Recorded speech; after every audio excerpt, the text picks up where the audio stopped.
continue this process of exploring my ethnicity based on my results from ancestry.com. So I sent in for my results a while back, but I just started to explore them a little bit more. And basically what Ancestry does is that they send you a list of countries that they believe your ancestry lies in. So as I explore those areas a little bit more, I wanted to do it through the lens of food. So based on where they said my ancestry lies in, I decided to explore dishes from each of those places. So I already explored Nigeria. I made an egusi soup and fufu. I explored Cameroon. I made a cookie corn. Now I'm at Ghana, and today for my Ghanaian dish that I want to explore is a very simple dish. It's called waakye. And waakye is, again, very simple dish. It's a simple rice and beans, but what sets it apart from other rice and beans from around the world is its vibrant color. And it gets its vibrant color from this ingredient called sorghum leaves or millet leaves. So as you can see, it has a dark purplish color, and this color, once we begin to boil it with the rice and the beans, will infuse into the rice and beans and give it this nice purple lush color. So I'm excited for that. So for this recipe, I referenced some recipes online, and I also went and I picked up this cookbook here. It is a Ghanaian cookbook called Zoe's Ghana Kitchen, and I'm just using it to reference as I go to prepare this Ghanaian dish, just to help me in the process. Read a little insert just to get some more background about what waakye rice is. So her little excerpt says, in the Caribbean, they have rice and beans, while in Ghana, we have waakye rice, an incredibly popular breakfast and brunch. You can see people hurrying into work in the bustle of a steamy Accra morning, firmly gripping a polythene bag of waakye. My Uncle Ernest dashes across the road every morning to get his before his household is even awake.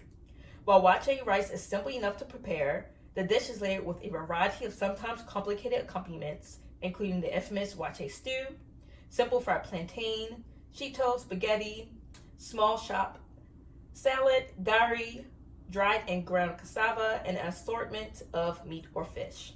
The dried millet or sorghum leaves used to give waakye's characteristic reddish color are reputed to offer considerable nutritional benefits and are gluten-free.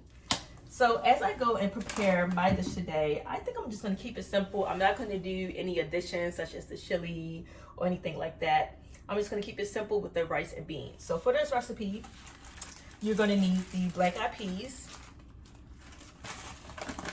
some rice. You can either use basmati or jasmine rice.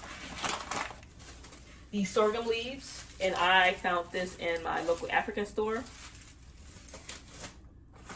Some recipes call for baking soda just to bring out that purple color, and then some sea salt.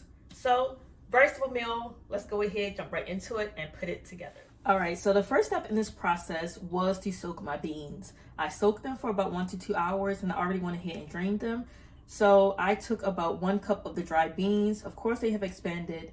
So I'm gonna go ahead and add these dried beans to my pot here. Turn that on. And to this, I'm gonna add 3 cups of water. To this, I'm also going to add my sorghum leaves, and this is what they are looking like. As you can see, they have that nice purple, deep purple color. I'm going to throw that right into my mix as well. I'm going to go ahead and add 1 teaspoon of baking soda. And we're going to let that cook for about 20 minutes. As you can see, the color is infusing nicely into our beans. There's that nice purple color. So now I'm going to go ahead and add my rice to this mixture. So I'm adding about 2 cups of rice. So I'm gonna go ahead and add that in. At this stage, I'm also gonna go ahead and add some salt.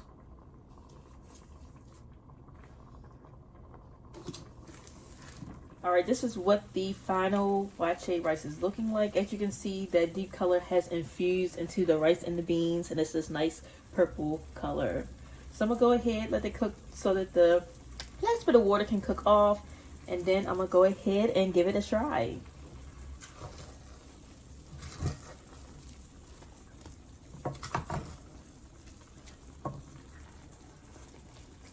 Here is the final dish right here. In the middle, you can see I have my waakye rice. It has a nice purple color infused in it, which what we were going for, which makes it the traditional Ghanaian waakye rice. So I'm going to go ahead and give it a try. That's what it's looking like.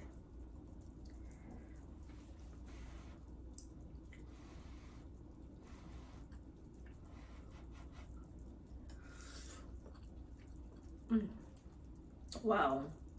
It's so hard to go wrong with rice and beans. I feel like that it's a universal dish, but there's so many ways to make it, and it always comes out delicious. It's just so comforting, so warm, and so filling.